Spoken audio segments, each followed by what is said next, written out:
رسول اللہ صلی اللہ علیہ وآلہ وسلم نے فرمایا 3 باتوں پر میں اللہ کی قسم کھاتا ہوں، اور یہ 3 باتیں کون سی ہیں؟ تو چلتے ہیں ویڈیو کی طرف۔ تو سب سے پہلے بسم اللہ الرحمن الرحیم، السلام علیکم، اللہ کے نام سے شروع جو بڑا مہربان نہایت رحم کرنے والا ہے۔ رسول اللہ صلی اللہ علیہ وآلہ وسلم کو فرماتے ہوئے سنا، میں 3 باتوں پر اللہ کی قسم کھاتا ہوں، اور میں تم لوگوں سے ایک بات بیان کر رہا ہوں جسے یاد رکھو۔ نمبر 1،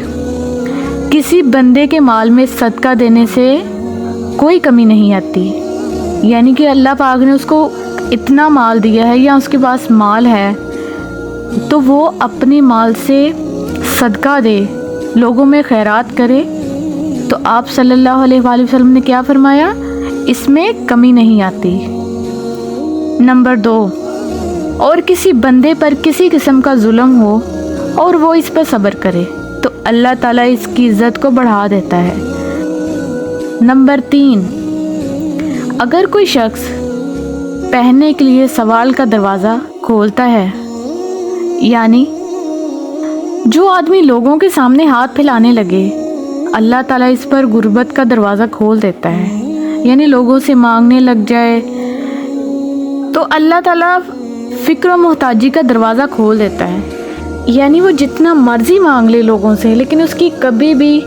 ان چیزوں سے یا ان پیسوں سے یا ان جو اس نے کہیں سے مانگا ہے، یعنی کہ وہ محتاج ہی رہے گا، اس کی کبھی بھی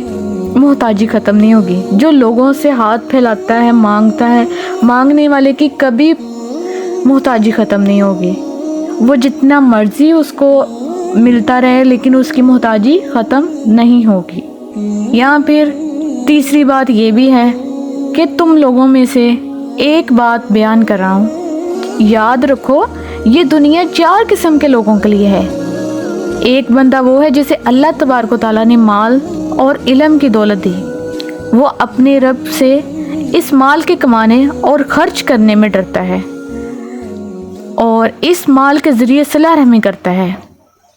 یعنی اللہ پاک نے اس کو علم بھی دیا، دولت بھی دی، دونوں چیزیں دی، اور وہ اپنے اس مال کو کمانے اور اس کو خرچ کرنے میں ڈرتا ہے، اس مال کے ذریعے صلہ رحمی کرتا ہے اور اس میں اللہ کے حقوق کی ادائیگی کا خیال بھی رکھتا ہے۔ نمبر 2، ایسے بندے کا درجہ سب درجوں سے بہتر ہے، اور وہ بندہ جسے اللہ نے علم دیا لیکن مال و دولت سے اسے محروم رکھا، پھر بھی اس کی نیت سچی ہے اور وہ کہتا ہے کاش میرے پاس بھی مال ہوتا تو میں اس شخص کی طرح عمل کرتا، لہٰذا اسے اس کی سچی نیت کی وجہ سے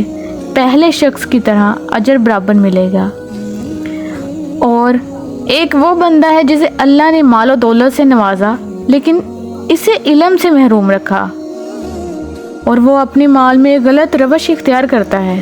اس مال کے کمانے اور خرچ کرنے میں اپنے رب سے نہیں ڈرتا، نہ ہی صلہ رحمی کرتا ہے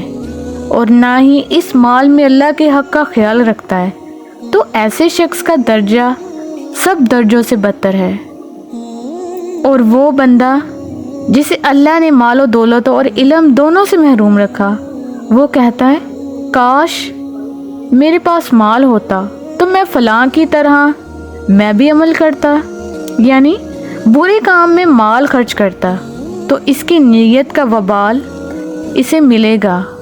اور دونوں کا عذاب اور بار گنا برابر ہوگا، یعنی برے کاموں میں مال خرچ کرتا تو اس کی نیت کا وبال اسے ملے گا اور دونوں کا عذاب اور بار گنا برابر ہوگا۔ حدیث نمبر 2325، امام ترمذی کہتے ہیں یہ حدیث حسن صحیح ہے۔ اگر میری آج کی ویڈیو آپ لوگوں کو اچھی لگی ہو تو اس کو لائک کریں،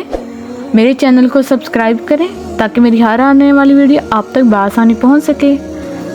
اپنا اور اپنے گھر والوں کا خیال رکھیں۔ تو ملتے ہیں پھر نیکسٹ ویڈیو میں، تب تک کے لیے اللہ حافظ، جزاک اللہ خیرہ۔